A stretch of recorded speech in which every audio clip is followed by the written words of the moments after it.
Mara, şöyle.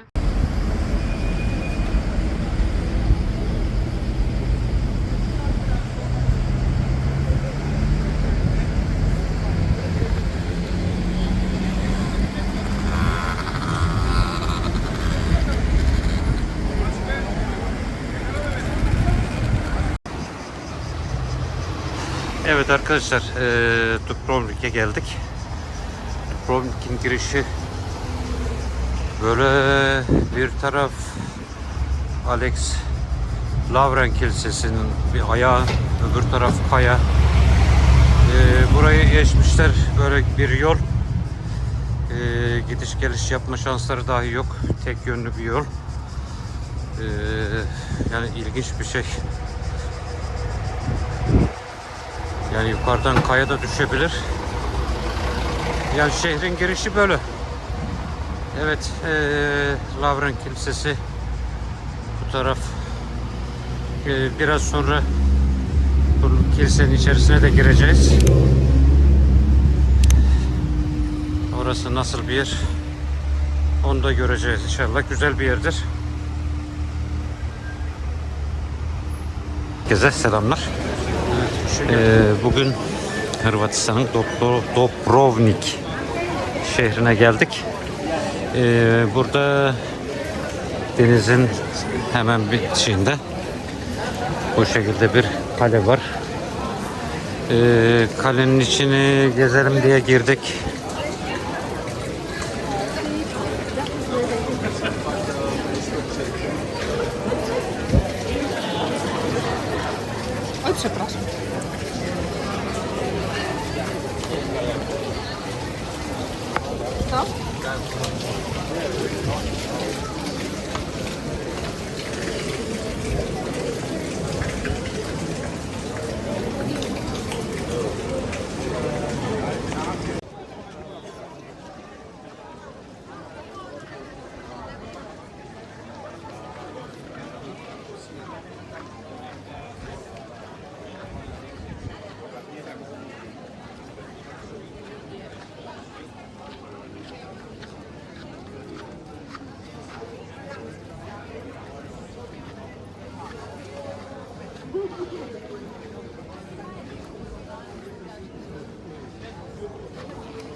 Evet arkadaşlar, burası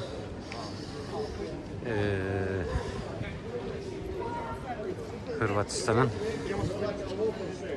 simge eserlerinden birisi. Burası bir sahil şehri. Evet, Dubrovnik Hırvatistan'ın Doğu Hırvatistan diye geçen bölümünde. Hırvatistan'ı, haritayı inceleyecek olursanız Bosna Hersek küçük bir burun şeklinde denize uzanıyor. Yani Hırvatistan'ı ikiye bölüyor. İkiye böldüğü yerde yani ikiye bölünen haritanın doğu kısmında kalıyor Dubrovnik. Ve burası da Adriyatik Denizi'ne sahil bir şehir. Burası aslında gezilecek, görecek çok yeri var. Evet, hemen şöyle karşımız, bakın kalenin içerisinde bu şekilde yine dar sokaklar, her taraf insanlar için yeme içme bölümleriyle donatılmış bir bölüm. Arkadaşlar, ondan bahsediyordum.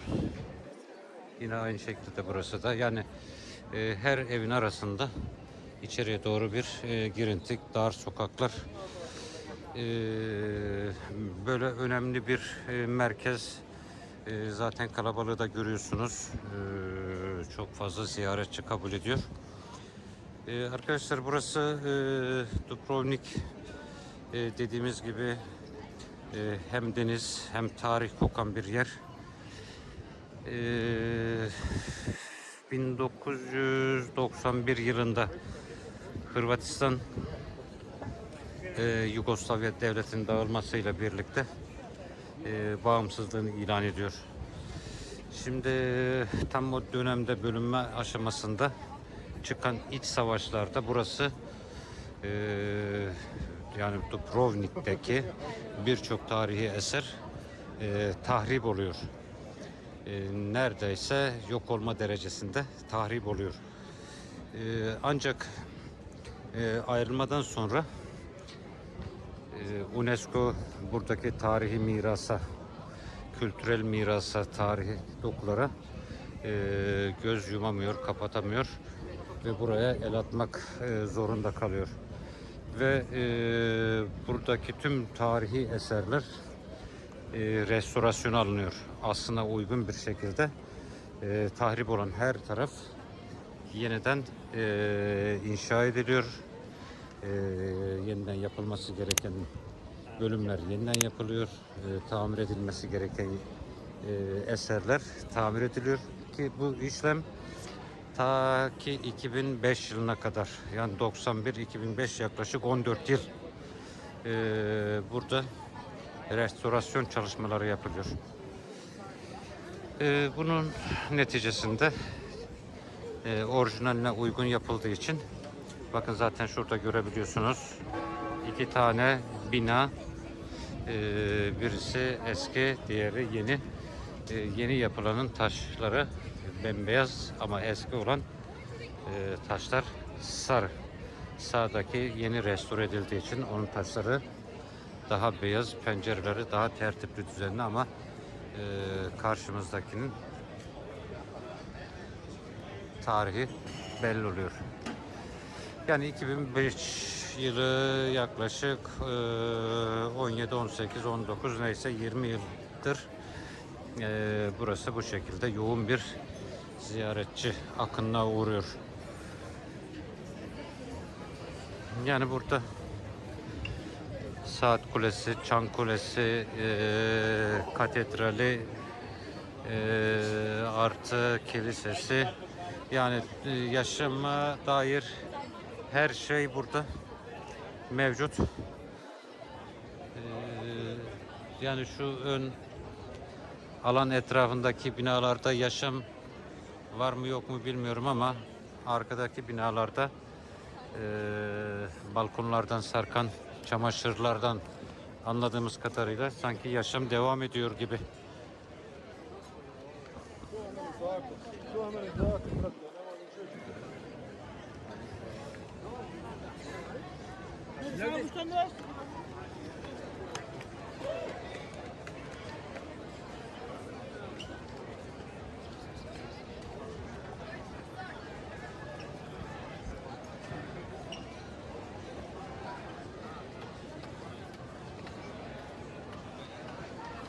Evet, orada bu şekilde bir kilise var.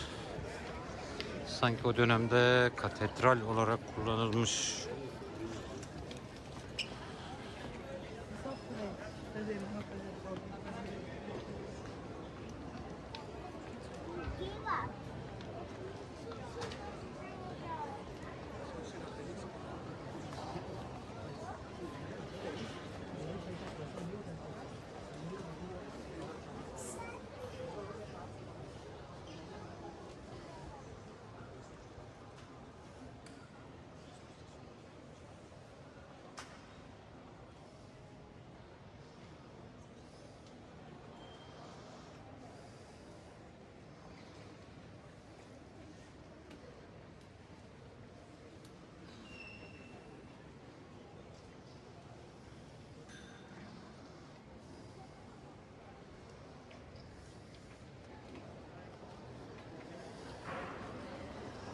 Evet, çok şey yapmayalım içeride. İnsanları rahatsız etmeyelim. Hristiyan ve Katolikler buraya gelip hem ziyaret hem ibadetlerini yapıyorlar.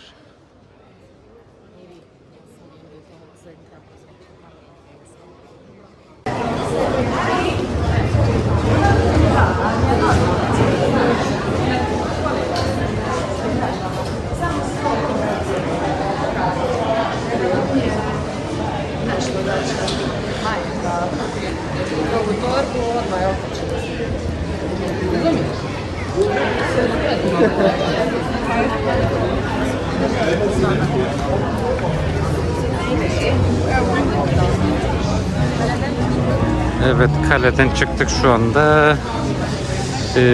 Denize doğru, limana doğru ilerliyoruz. Yani aslında kalenin denize açılan kapıları.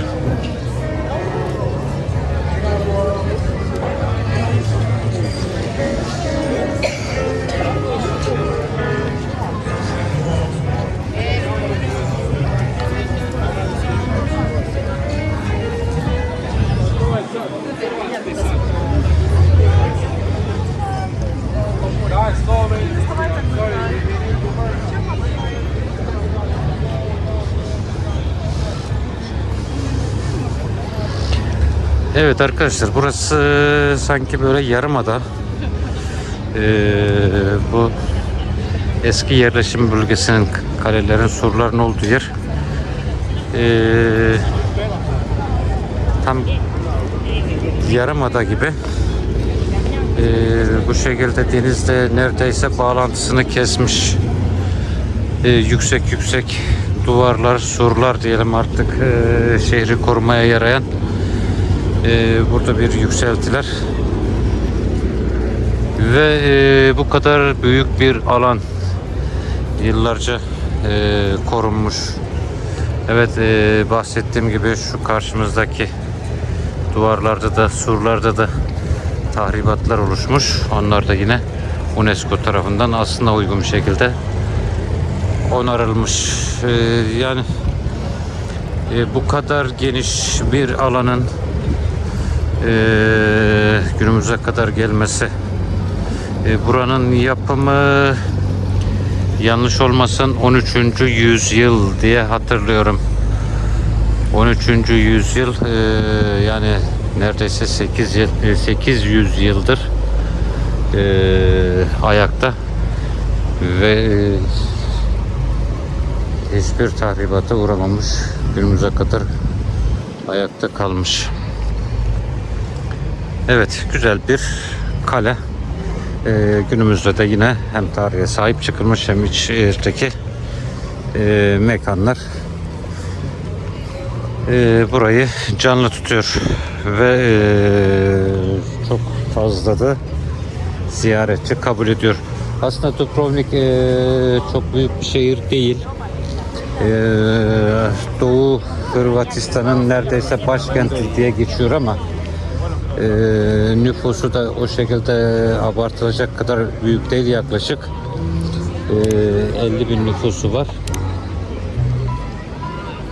Bu yerleşik nüfus, tabi ziyaretçilerle birlikte bu belki 500 bin oluyor.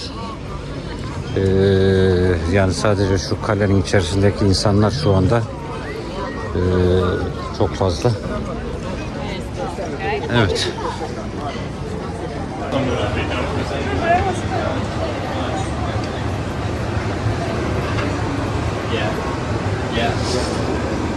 Evet arkadaşlar,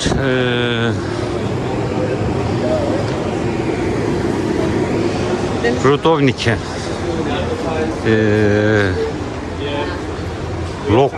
Lokrum şehri de deniyor. Aslında Lokrum burada Adriyatik denizinde, sahile çok yakın, 500-600 metre mesafede bir adanın ismi. Demek ki o adadan ismini almış. Lokrum şehri de deniyor. Tabii bu bayağı bir eski isim. Artık günümüzde Dubrovnik diye genellikle o şekilde biliyoruz. Yani tamamen tarih. Ve bayağı da büyük bir yerleşim yeriymiş.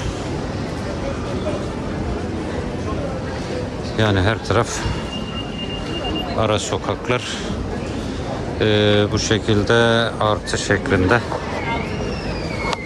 Her evin sağından solundan dar dar sokaklar meydana, esas meydana, biraz önceki kilisenin olduğu yere, ana caddeye ve oradan da ana meydana doğru çıkıyor.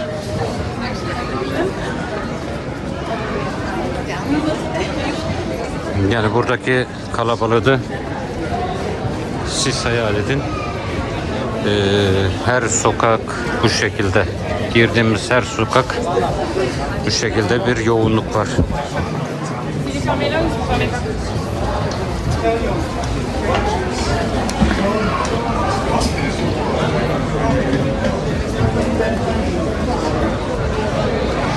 Git bakalım.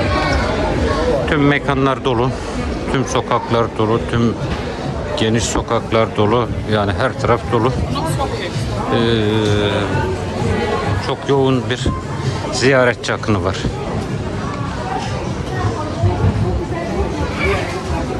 Böyle bir yerden çekebilirsin.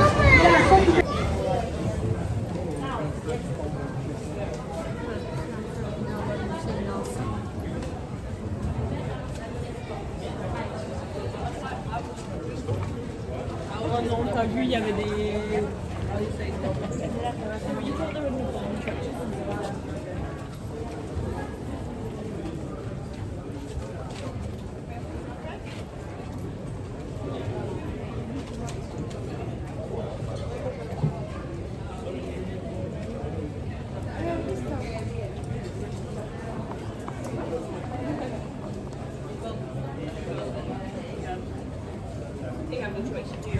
Alors, merci, merci,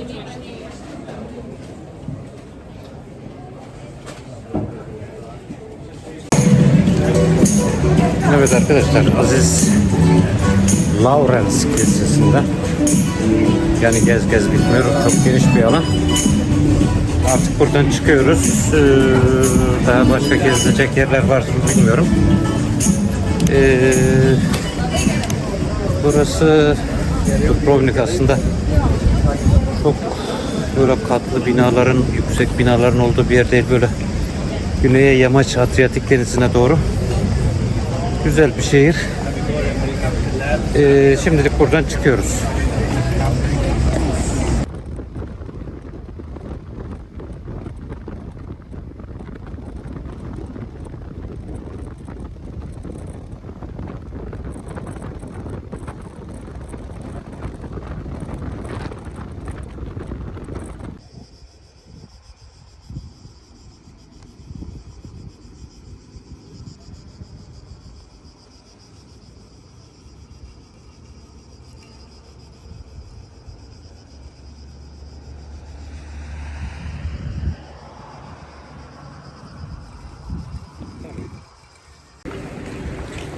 Evet arkadaşlar, bugün Hırvatistan'a geçtik. Artık Hırvatistan diyelim, Doğu Hırvatistan ama tam Hırvatistan'ın ortasını Bosna'nın bir miktar toprağı bölüyor. Bizim geçtiğimiz bölge Dubrovnik şehrinin olduğu yer. O bölme işleminin yapıldığı yerin doğusunda kalan yer Doğu Hırvatistan diye geçiyor. Dubrovnik'i gezdik. O sahil boyunu gezerek geldik. Gerçekten Hırvatistan güzel. Bu tarafa gelen arkadaşlarımız için özellikle Dubrovnik'i, Aziz Lawrence Kilisesi'ni görmesini özellikle tavsiye ederiz. Çok fazla uzatmayalım arkadaşlar. Yeni videolarımızda görüşmek ümidiyle diyelim. Gezdiğimiz noktalar güzel. Sizlerle paylaşmak istedik. İnşallah yeni videolarımızda görüşürüz. Şayet videomuzu beğendiyseniz bir beğeni, bir like Atmayı lütfen ihmal etmeyin. Şimdilik hoşça kalın.